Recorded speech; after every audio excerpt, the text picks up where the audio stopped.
교회는 어떤 곳입니까? 사랑하는 여러분, 지금 이 자리에 어떤 목적을 가지고 나오셨습니까? 성경의 지식을 배우러 오셨습니까? 아니면 봉사를 통해서 이 용인 지역을 조금 더 아름답게 가꿔가기 위해 이 자리에 오셨습니까? 어쩌면 내 옆에 있는 좋은 관계를 만나기 위해서 이 자리에 계실 수도 있습니다. 성경을 알기 위해서, 좋은 일을 하기 위해서, 봉사하기 위해서, 관계를 위해서 지금 이 자리에 있는 것 다 맞습니다. 전혀 이상하지 않습니다. 우리들이 교회에 함께 모이는 것이 그런 목적들도 당연히 있습니다. 그런데 그런 목적들로만 우리가 이 자리에 모인 것은 당연히 아닙니다. 우리들 지금 이 자리에 왜 모였습니까? 우리들이 지금 이 자리에 모인 가장 첫 번째 이유는 하나님께 예배하기 위하여 우리들 모였습니다. 우리들 찬양할 때 이런 고백을 자주 하게 됩니다. 주님만 홀로 영광 받아 주시옵소서. 이런 고백들 합니다.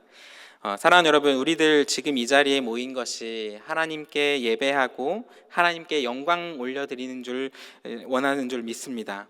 우리 오늘 말씀을 볼 때 하나님께 영광을 올려드리는 것이 정말로 무엇인지 말씀을 통해서 알아가기를 간절히 소망합니다.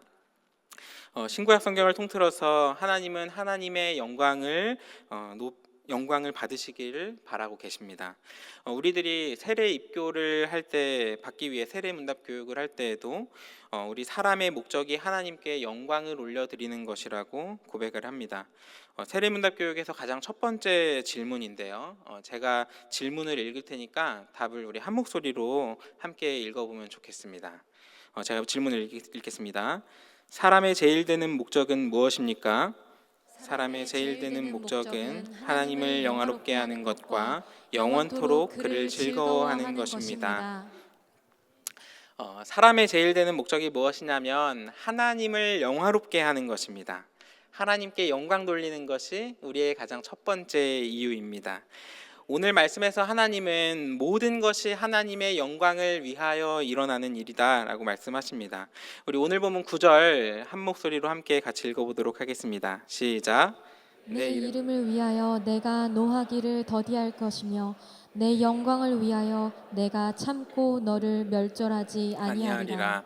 아멘. 하나님은 자신의 이름을 위해서 화를 참으시고 하나님의 영광을 위해서 우리를 멸망하지 않으시고 참으신다고 하십니다. 우리들이 범죄하여 하나님 앞에서 우리의 얼굴을 들지 못할 때 하나님이 우리를 심판하지 않으시고 멸망시키지 않으시는 이유는 하나님의 영광을 위해서입니다. 우리들이 인내하고 우리들이 하나님께 믿음을 지키는 것으로 우리들이 어떻게 노력해서 믿음의 발버둥으로 치는 것으로 우리의 의로움의 성취를 통해서 우리가 멸망당하지 않는 것이 아니라 하나님은 하나님 자신의 이름을 위해서 하나님의 영광을 위해서 참으시고 계십니다. 10절을 보면은 하나님께서 우리들을 고난 속에서 건지시고 보호하시겠다고 약속을 하시는데 하나님께서 자신의 영광을 위해서 얼마나 진심을 가지고 계시냐면 우리 오늘 보면 11절 또 한 목소리로 같이 읽어보겠습니다. 시작. 나는 나를 위하여 이를 이룰 것이라. 어찌 내 이름을 욕되게 하리요 내 영광을 다른 자에게 주지 아니하리라. 아멘. 하나님께서 얼마나 이 영광의 진심이시냐면 하나님께서 고난의 풀무불에서 우리들을 구원하시는 그 일들조차도 하나님의 영광을 위한 일이라고 하시는 겁니다. 우리들을 위해서 구원을 하신다. 이게 가장 첫 번째 이유가 아니라 우리들의 구원도 하나님의 영광을 위한 일인 겁니다. 사랑하는 여러분, 하나님께서 이 세상을 창조하신 목적은 하나님의 영광을 위해서 이 세상을 창조하셨습니다. 우리들이 살아가는 이 순간이 지금 숨쉬고 있는 우리의 생명이 성경에 일어나는 수많은 이야기들이 지금 이 세상에 살아가는 우리의 인생이 모두 다 하나님의 영광을 위한 일입니다. 그런데 이 말씀만 들으면은 우리들 좀 오해가 생길 수도 있습니다. 오늘 말씀에 하나님의 영광만 계속 높여야 된다. 이 말씀이 너무나 분명하게 나오는데 이 말씀을 딱 보고서 이제 부정적인 마음이 우리 마음속에 따리를 틀고서 하나님 너무 자기만 생각하시는 것 같다. 이런 생각이 들 수도 있습니다. 왠지 이 말씀을 들으면 하나님은 하나님 자기의 영광만 받으시고 우리들은 그냥 찬밥 들러리 신세네, 우리들의 인생이 하나님의 영광을 위한 그 들러리만 서는 것 같은 느낌을 지울 수 없습니다. 우리가 받는 그런 이 느낌이 있다면 이 느낌을 사탄은 에덴 동산에서 아담과 하와를 유혹할 때 사용합니다. 창세기 3장 5절입니다. 제가 읽겠습니다. 너희가 그것을 먹는 날에는 너희 눈이 밝아져 하나님과 같이 되어 선악을 알 줄 하나님이 아심이니라. 아멘. 하나님만이 알고 있는 것이 있다고 말하고 선악과를 먹으면 하나님처럼 될 수 있다고 유혹을 합니다.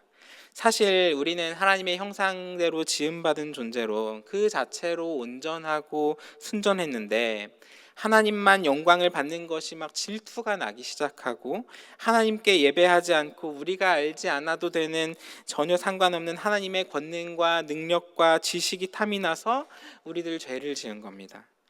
그런데 하나님이 최고의 영광을 받으시는 것이 우리에게 과연 무익한 일이냐 하면 그렇지 않습니다.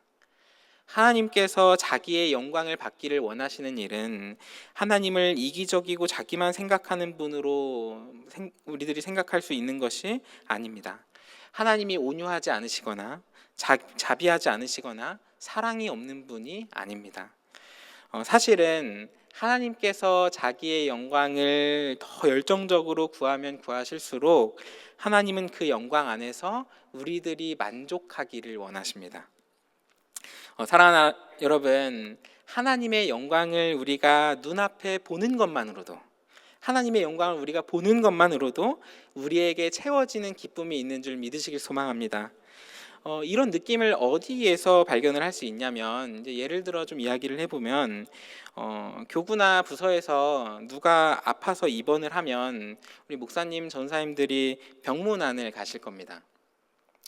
때때로 막 오지 않으셔도 된다 막 이렇게 말씀하시지만 사역자로서 너무나 당연하게 또 관계를 맺고 있을 때 너무나 당연하게 병문안을 가고 안부를 묻고 기도하러 갑니다. 근데 성도님께서 와주셔서 너무 감사합니다 막 이렇게 말씀을 하시는데 만약에 제가 병문안에 가서 막 손살에 치면서 감사하지 않으셔도 됩니다, 병문안 오는 것이 저의 의무입니다, 이렇게 말씀을 드리면 어떨까요? 병문안을 하고 안부를 묻는 것이 저의 의무입니다.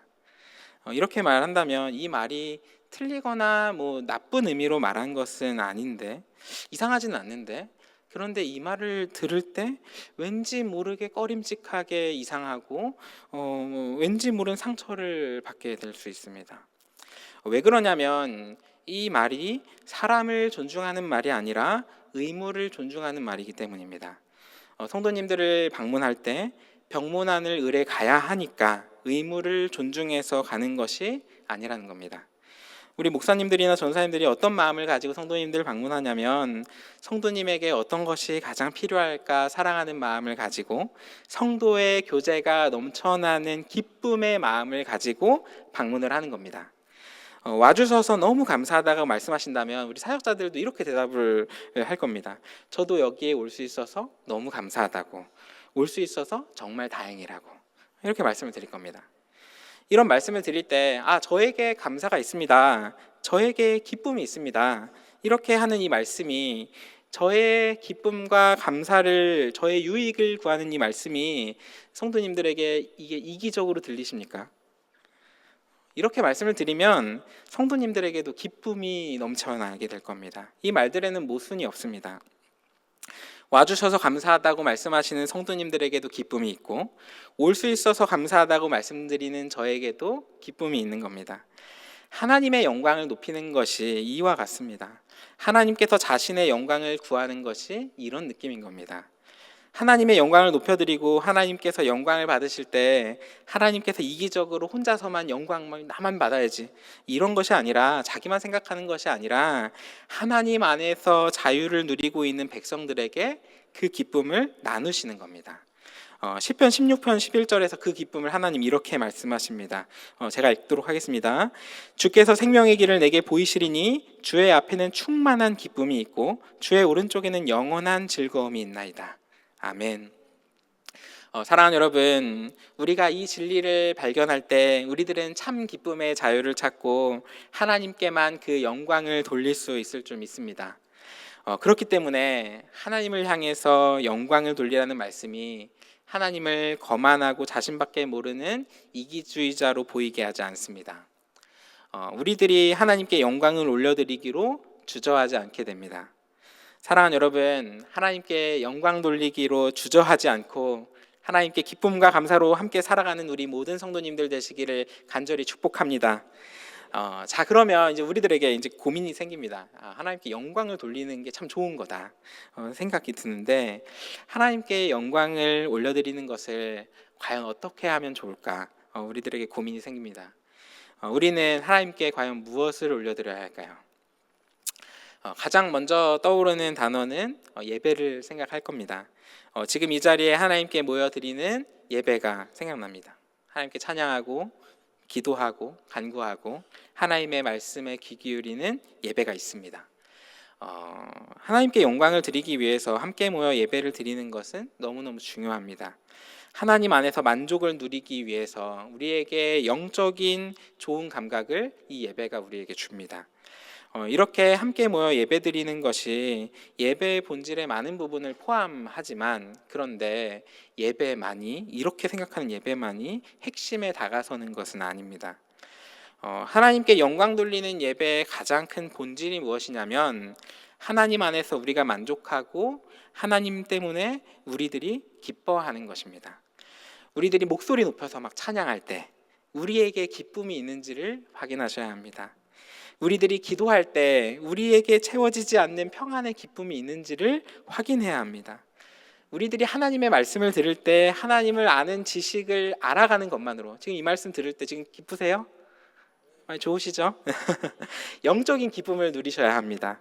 사람의 제일 되는 목적이 무엇이냐면 하나님을 영화롭게 하는 것과 영원토록 그를 우리가 즐거워하는 것입니다. 우리들 하나님 안에서 기쁨을 가지는 겁니다.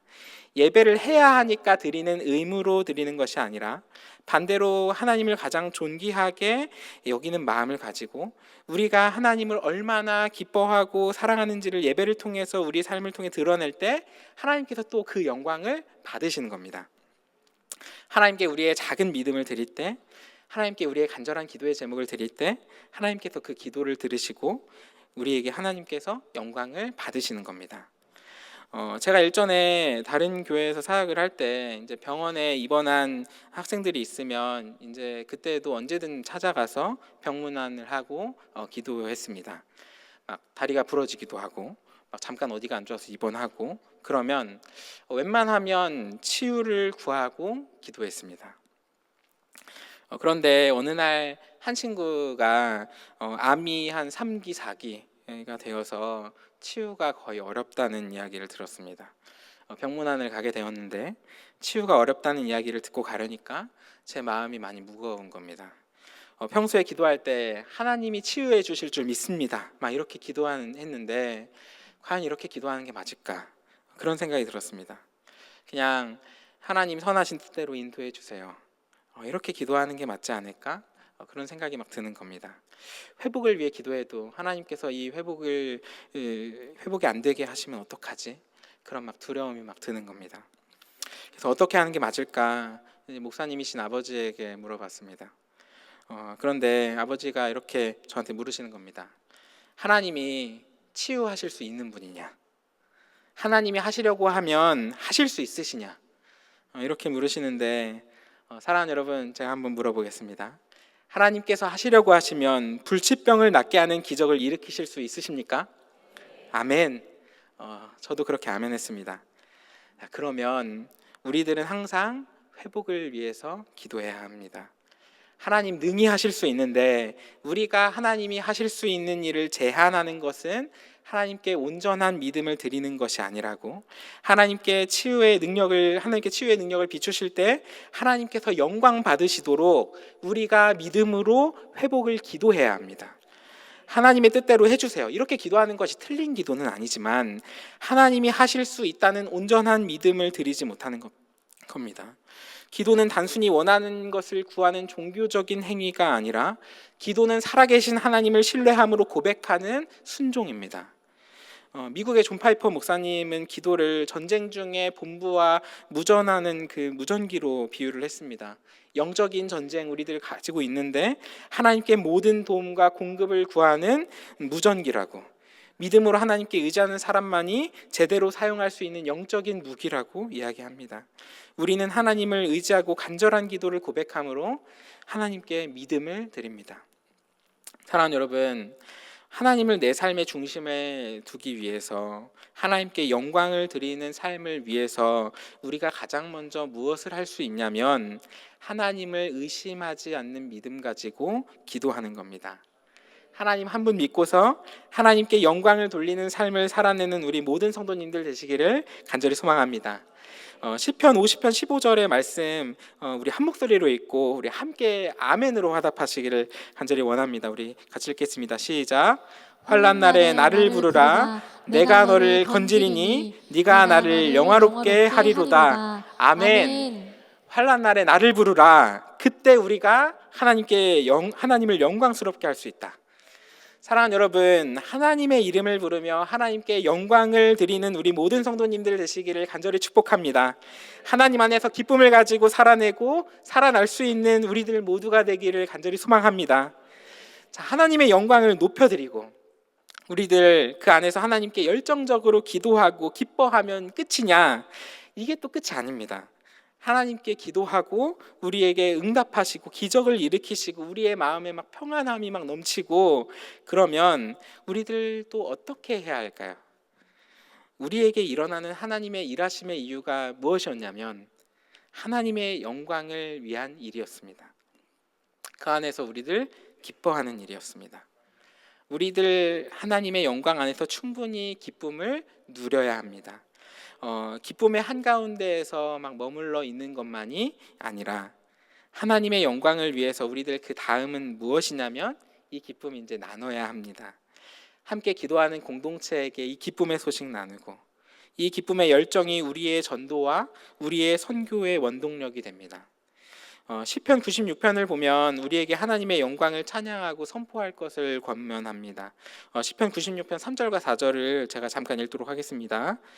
그의 영광을 백성들 가운데 그의 기이한 행적을 만민 가운데 선포할지어다. 여호와는 위대하시니 지극히 찬양할 것이요 모든 신들보다 경외할 것이며. 아멘.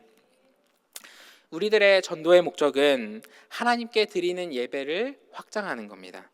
우리들의 선교의 목적은 하나님의 예배의 기쁨을 더욱 크게 만드는 일입니다. 교회 사람들이 찾아왔을 때 우리 교회 예배 자리에서 예배가 기쁨이 되고 만나는 모든 관계가 기쁨이 되고 사역이 기쁨이 되고 이 기쁨이 또 새로운 생명으로 이어지면서 이 기쁨의 경계가 넓어지는 겁니다. 기쁨이 넓히는 경계는 하나님의 영광의 나라가 확장되는 겁니다. 기쁨이 넓히는 경계는 우리들의 기쁨의 이야기가 흘러넘쳐서 수많은 사람들에게 나아갈 힘을 줍니다. 우리 교회가 하나님을 기뻐하는 것을 사역의 중심에 두는 이유가 여기에 있습니다. 우리의 사역으로 가치 있는 일을 섬기고 우리의 섬김이 우리들 먼저 기쁨이 될 때 이 기쁨은 결코 갇혀 있지 않고 경계 너머로 확장이 됩니다. 그런 예배의 기쁨은 교회 담장 안에 머무를 수가 없습니다. 삶의 모든 경계 그리고 세상의 경계까지 넓어집니다. 우리가 살아가는 가정에서, 일터에서, 만나는 사람마다 하나님을 기뻐하는 마음이 흘러나오도록 우리들이 먼저 기뻐해야 합니다. 그럴 때 우리들을 통해서 다른 이들도 하나님을 알고 예배하는 자리로 함께하게 될 겁니다. 이제 말씀을 마치려고 하는데요. 지난주에 아프리카 탄자니아를 장년팀과 함께 다녀왔습니다. 제 평생에 지구 반대편에 아프리카에 갈 일이 과연 있을까 상상도 못 해봤는데 우리 교회를 통해서 2주 동안 귀한 은혜를 받고 올 수 있어서 참 감사합니다. 우리 교회에 있다 보면 탄자니아에 대한 내적인 친밀감들이 막 생기시죠. 탄자니아를 위해서 계속 기도하고 선교사님들을 통해서 전해지는 사진과 영상이 있고 저희 임예송에도 저희 IBJ 학교도 계속 나오고 탄자니아에서 어떤 사역이 이루어지는구나 이런 이야기들을 보았을 겁니다. 그런데 백문이 불여일견이라고 이전까지 들었던 탄자니아의 이야기는 이제 가지 않으면 빙산의 일각만 보는 거였습니다. 사실 처음 탄자니아 땅을 가게 되었을 때 그 비참한 모습들을 보면서 큰 충격에 빠졌습니다.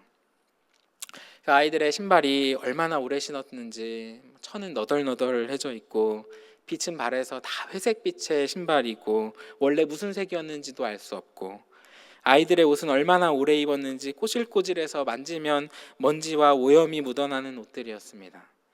교회 화장실은 막 푸세식 화장실로 있는데 렌자니 교회 화장실은 심지어 이제 벽이 다 무너져가지고 이제 바닥에 화장실이라는 이제 구멍은 있는데 이제 야외를 이제 함께 살펴보면서 이를 볼 수 있는 곳이었습니다. 아가페 교회와 렌자니 교회만이 아니라 길에서 그냥 가는 대부분의 집들과 사람들이 다 그런 겁니다. 처음에는 이제 왜 하나님께서 왜 나라마다 이렇게 경제적인 차이를 두게 하셨을까? 그 이유가 뭘까? 그런 고민을 했습니다. 그런데 이제 그곳에서 하나님이 일하시는 그 역사의 이야기들을 들을 때 우리 마음에 막 도전이 생겨납니다. 그곳에서 세워지는 현지 목사님의 그 리더십의 이야기를 듣고 지금 청소년 나이에 있는데 앞으로 신학을 하고 멋진 목사님이 되겠다고 비전을 품은 어린 학생의 이야기를 듣고서 또 말 한마디 통하지 않지만 주일학교에서 자신들의 방식으로 기쁨으로 찬양하는 모습들을 또 볼 때 이곳에서 하나님이 일하고 계시는구나 라는 것을 보게 되었습니다. 아가페 유치원에서 뭐 대화 한마디 안 되지만 그냥 막 이름만 계속 불러가면서 같이 놀고 했던 친구들의 얼굴이 너무 귀한 겁니다. 환하게 웃는 그 얼굴이 너무 귀한 겁니다. 그 아이들이 하나님께 찬양하며 예배하는 기쁨의 얼굴을 볼 때 경제적인 차이나 그 더러운 옷이 더 이상 눈에 들어오지 않는 겁니다. 아픈 성도를 병문안하는 이유가 어떤 의무감으로 하는 것이 아니었던 것처럼 탄자니아 선교를 다녀오는 발걸음이 도움이 필요한 아프리카의 봉사활동으로 간 것이 아니었던 겁니다.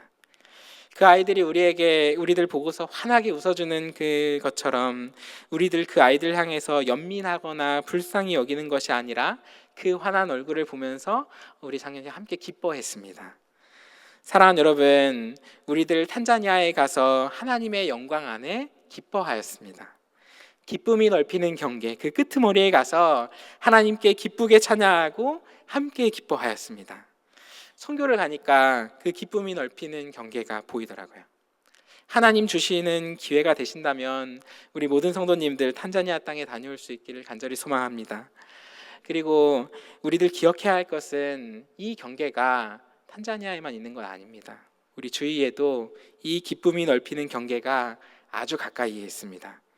우리들의 삶이 그 경계 바깥으로 나가지 않고 그냥 맨날 루틴하게 똑같은 데만 왔다 갔다 하니까 잘 보이지 않지만 한 걸음만 주위를 살펴봐도 우리들이 가진 그 기쁨이 흘러 넘쳐야 할 경계 바깥에 수많은 얼굴들이 보입니다. 사랑하는 여러분, 오늘 말씀에 하나님의 영광 안에 오늘 우리에게 이 기쁨이 넘친다면 우리의 가정과 우리의 직장과 우리가 만나는 모든 사람들을 위해서 회복을 위해서 기도하십시오. 하나님께서 복음을 전하시고 회복하실 것을 분명하게 믿으시고 기도하시길 소망합니다. 이 기쁨의 열정으로 우리들 품어야 할 한 영혼을 품고서 기도하면서 이 기쁨으로 경계 바깥으로 한 걸음 내딛기를 간절히 소망합니다.